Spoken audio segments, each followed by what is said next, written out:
Hey guys, picking up where we left off yesterday, I wanted to go over the translations that I had you all submit online. I looked them over and you all did a pretty good job, but I do want to point out a couple of areas where I saw some common mistakes. I'll go through these pretty quickly, but if you do have questions, you can always email me or you can log into my live office hours. First one, that disobedient boy used to fight with everyone. Now, the common mistake that I saw was putting disobedient in front of boy, but remember in Spanish, we have to reverse the order of our nouns and adjectives. Ese chico desobediente se peleaba con todo el mundo. I saw a couple other words for everyone, but I used todo el mundo here because that's the one that's listed in the Chapter 4A vocabulary. Next one. My sister and I always jumped rope on the playground. Mi hermana y yo siempre saltábamos a la cuerda en el patio de recreo.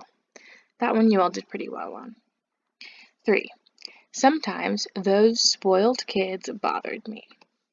A veces, esos niños consentidos me molestaban. Again, I saw a lot of people putting consentidos in front of niños. I also saw a lot of people just leaving consentido, but remember, if we're describing multiple people, we've got the add s. Consentidos. And then the next common mistake was putting the me after molestaban. Remember, it's a direct object pronoun, and it has to go in front of a conjugated verb. Next one. You lied once in a while and didn't tell the truth.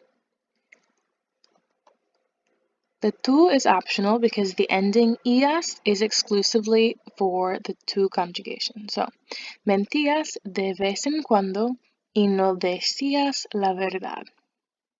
And finally, the last one. As a child, I always obeyed my parents. De niña, that's what I put because I'm a girl. If you're a guy, you should put de niño.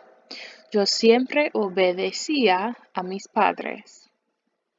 Make sure you all are paying close attention to whether the verb is an AR verb or an ER or IR verb. Another thing I do want to point out, on the vocab list, they had some spelling changes for the verbs. For example, with obedecer, they had the C to ZC in parentheses. That only happens in the present tense, okay? Just like some of the other verbs that we've done, like conocer, conozco, only happens in present tense, okay? All right, so yesterday we learned the regular endings for the imperfect tense, and here we're going to go over the irregulars. Thankfully, there are only 3. So first we have the verb ir, which means to go.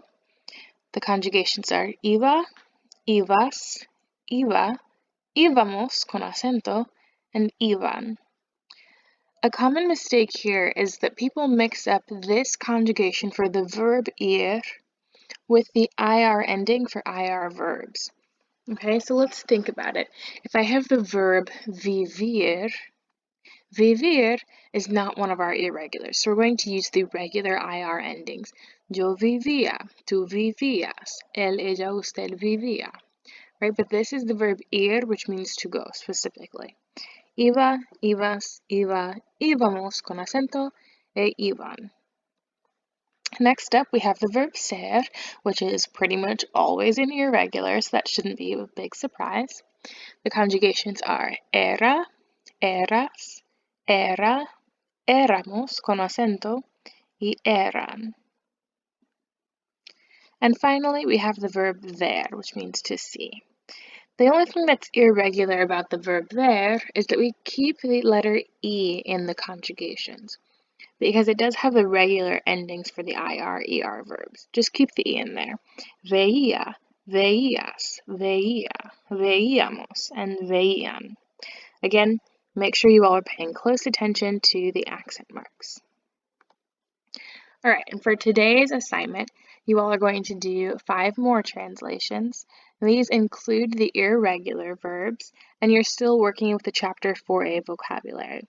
So you can go ahead and pause the screen on this slide, type up your translations, and submit them in the text box below.